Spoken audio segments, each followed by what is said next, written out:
Google Assistant is finally available on Galaxy Watch 4 and Watch 4 Classic.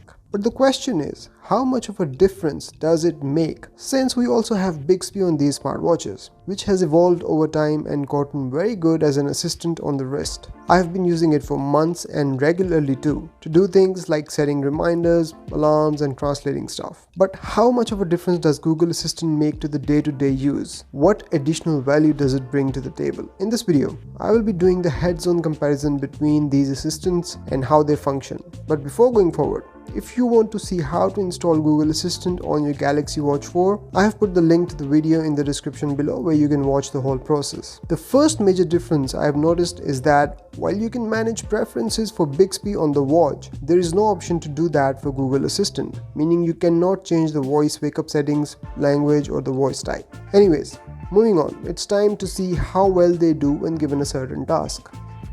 Set timer for 10 minutes.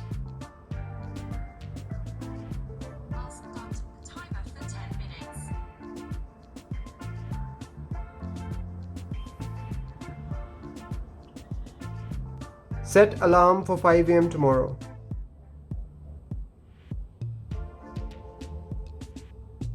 I have set your alarm. Cancel the alarm.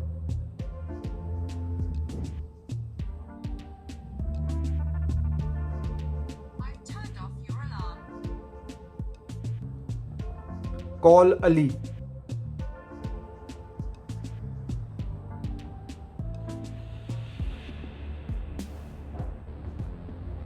Calling Ali other.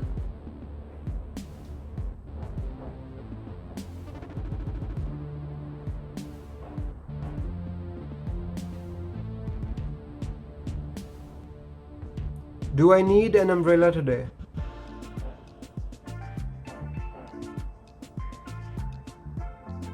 Today, it looks like there is a chance of rain at 12 AM and from 5 PM to 11 PM.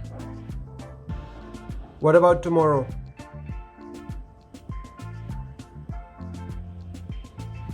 Tomorrow, it will be rainy with a high of 23 degrees and a low of 13 degrees. What's good morning in French?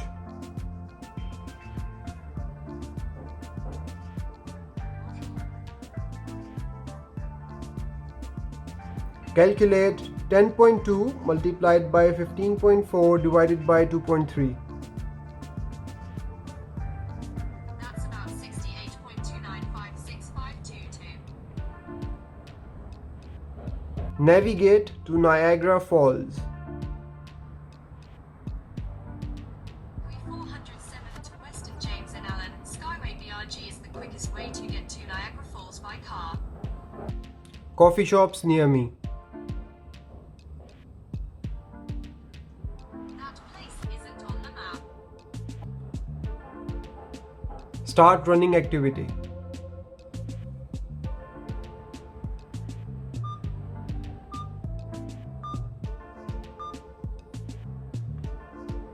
Next, I will compare them for casual conversations and see how they stack up against each other. Tell me a joke.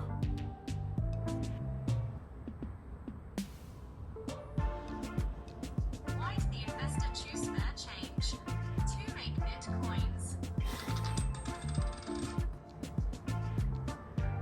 I'm always here to listen if you want to talk. Otherwise, it helps to reach out to friends, family, or a professional. Let's play a game.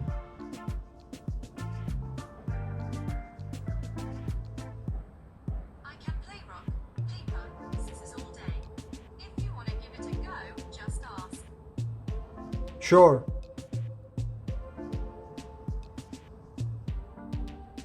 Alright.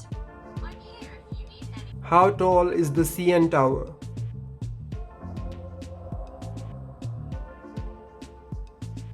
Where are you going? Who is the Prime Minister of Canada? I can't do that yet, but I'm working on it. Who are you?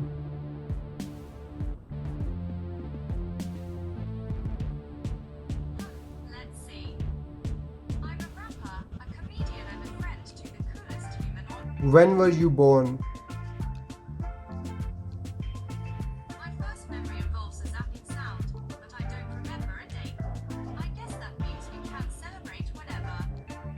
So here you can see that there are some tasks that they both are equally good at, while in others, one does better than the other. Google Assistant can answer your general questions and act more like a real assistant, while Bixby is more of a hands-on type, ready to carry out the job when asked on the watch. You can although have fun with both of them, where they have the ability to crack jokes and respond with snarky remarks to your questions. Google can start navigation on the watch using Google Maps. Bixby, on the other hand, can start tracking activities, something Google Assistant cannot do. In the end, it all comes down to your own personal preference and which one you like better. But because we have both the options on the same watch, perhaps both can be used together for the jobs they do better. That's how I plan to use them. What about you? Let me know in the comments. I will see you in the next one. Till then, take care. Bye-bye.